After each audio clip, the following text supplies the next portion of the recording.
Diolch yn fawr iawn i chi. Diolch. Diolch yn fawr iawn i chi. Diolch. A dwi'n addo, mae gen i dei arall. Addo i chi. Gynhadledd, gyfeillion, a chi'r cofis. Braint yw cael bod yma i'ch hanner chi heddiw, a pleser o'r mwyaf yw cael gwneud yn y neuadd o'r didog hon. Friends, I stand before you today as the Member of Parliament for Ceredigion, and a complete novice at conference speeches. Believe it or not, this is in fact the first time that I have ever spoken to conference, let alone deliver a speech from the stage. I have, by now, had a fair bit of practice in the House of Commons, but delivering my maiden speech to conference is still a daunting prospect, particularly after the bar was set so high by Elin Jones yesterday afternoon.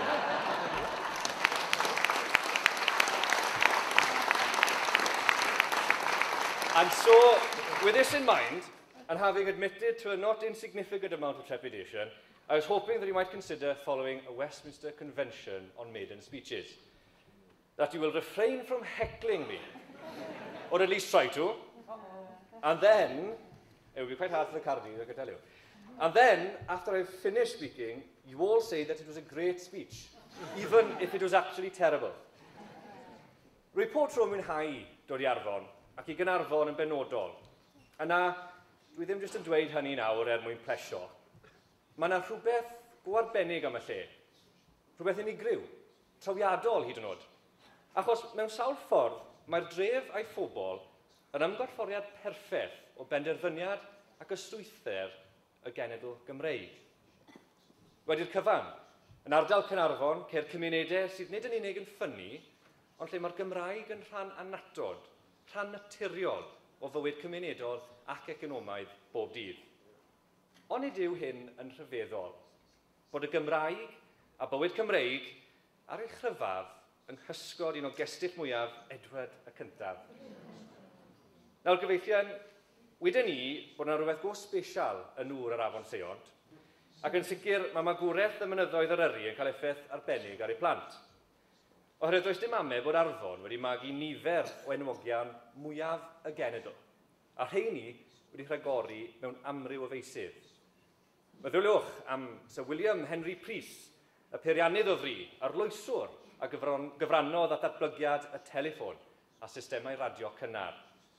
Neu droi at arwyr mwy cyfredol, dwi ar ddeall bod Owain Vaughan Williams yn dod o ben y gros, jyst lan yr hewl, a chafodd Wayne Hennessy i eni y Mangor. Ac wrth gwrs, allwn ni ddim anghofio am yr aml dylentog Bryn Vaughan, sydd wedi torri colonnau'r Cardis ar hyd Dyffryn Teifi ar ôl cyhoeddi'n ddiweddar na fydd yn perfformio rhagor yn sioe Llandysul. Nawr, os chi'n gwrando Bryn, please, dewch nôl. Ond, nid pob cofi neu blentyn Arfon sy'n dod â bri i'r fro. Fel pob ardal arall, mae ganddi ei siar o ddefau du. Ond, fe ddawes i na fydden ni'n sôn am y cofi drwg enwog hwnnw, y gweitha hwnnw i gyd, a dweud osgoi cael fy heclo, felly fe symudau ymlaen a pheidio sôn mwy am Edward yr ail. Llawer bell fi'n credu i mi siarad am un o wir feibion Arfon, y priffardd Sir T.H. Parry Williams. Oherwydd, i rannu gyfrinach gyda chi, fe wedi bod yn meddwl cryn dipyn am T.H. Parry Williams a'i waith yn ddiweddar. Pryn bod yna ddisgybl o Gymru sydd ddim yn gyfarwydd a'i gerdd enwog hon. Nawr, wrth gwrs, bydd dadansoddiad pawb o'r gerdd yn ymrywio i raddau.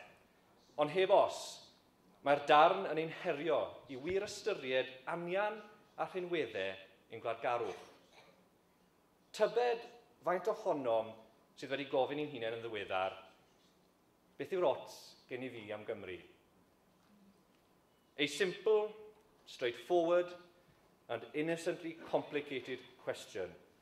Why do I care about Wales? It isn't an easy question to answer, as even the great Sir T.H. Parry Williams found out. I fail whenever I try to specify why it is that I care about Wales so much. But the reasons that do come to mind always stem from the community at home. It is the warm summer afternoons spent exploring the woods and fields of childhood, just as much as returning on cold winter evenings heated by the delicacy that is a mam-cooked meal. It is the fleeting moment of untrammeled exhilaration at winning against a rival rugby team, and the everlasting reverence with which that moment is regaled, shared, and relived, no matter how much time has passed by. It is the strength wrapped around you by neighbours following a family tragedy, and the simple encouragement of the passing, friendly hello on the street. Why do I care about Wales? Because there is no rational, precise explanation, only that ethereal collection of experiences and relationships best encapsulated by the word community. I know of no greater basis for courage, no better source of inspiration than the communities of Ceredigion.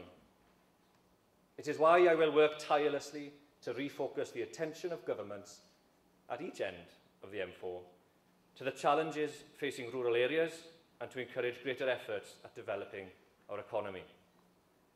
It will not be an easy task. The negligence of remote governments has long served to sap the life from communities across the county. And now, the challenges and uncertainty of Brexit gather like storm clouds on the horizon. My efforts, therefore, at Westminster will be guided by a relentless desire to build a brighter future for Ceredigion, to safeguard rural businesses and family farms, which are the backbone of our communities, to promote the interests of our great universities, who help to bring the world to Ceredigion and Ceredigion to the world, and to finally strive for better digital connectivity so that our communities can make the most of the economic and social benefits that 21st century connectivity offers. Conference, although our communities may be weakened, we are not weak. And although we must defend that which we have, we cannot settle for the status quo. Why do I care about Wales? For me, it all begins in Ceredigion. The answer lies at home, in the community. And as such, there can be no greater honour than to represent the communities of Ceredigion, no greater achievement than to change things for the better and to help our communities realise their potential. And Conference, I believe that it is this same love for our communities and a desire to help them flourish that constitutes the source of Plaid Cymru's greatest strength. We should never forget that it lies at the heart of what we are all about. It is the reason why we care so much about Wales, whether we've lived here all our lives or recently made here our home. A commitment, desire, and energy to build up our communities is all that matters. There will be many challenges in the years ahead, and the very fabric of our communities will be threatened. And so we cannot be distracted from this purpose.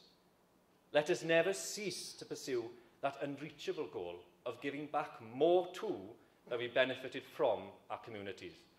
All our efforts should be driven by a desire to ensure that future generations benefit from the same priceless opportunities afforded to us, so that they too can value the importance of community, and through this, a love for their country. If we fail to protect and promote our communities and do not help them to flourish, we will fail to create a more prosperous Wales. For Conference, without our communities, there is no Wales. Fel ein dadansoddiad o'i gerdd, mi fydd ein hateb ni I gwestiwn TH yn amrywio. Ond y peth sydd yn bwysig yw bod ots gen I ni gyd am Gymru. Ein cariad at ein cymunedau a'n deheuad am ddyfodol gwell ein gwlad sy'n bwysig, a'r rheswm ein bod ni'n bleidwyr. Beth yw'r ots gen I fi am Gymru? Ffrindiau, rwy wedi ceisio yn ofer I gynnig ateb clir i'r cwestiwn. Ond fe lwyddodd cardi arall, bardd arall, Edward Prosser Rhys, I wneud jobyn llawer gwell. Felly, I gloi, Pan ewch chi o'r neuadd hon heddiw, neu phan fyddwch byth yn wynebu'r cwestiwn hwnnw, beth yw'r ots gen i chi am Gymru? Mae'n werth cadw mewn côl ateb y bardd o'r mynydd bach i'r cwestiwn mawr. A ddwedodd, galwaf am fyny o'n cenedl ni, gymod a'i theg orffennol hi, ac os i'r diwreiddiedig a'r uchelgeisiol gryw, yn dal mae dirmygedig yw ple'r cymrodwyr gwew. Deied a ddel, rhaid i mi mwy, sefyll neu syrthio gyda hwy.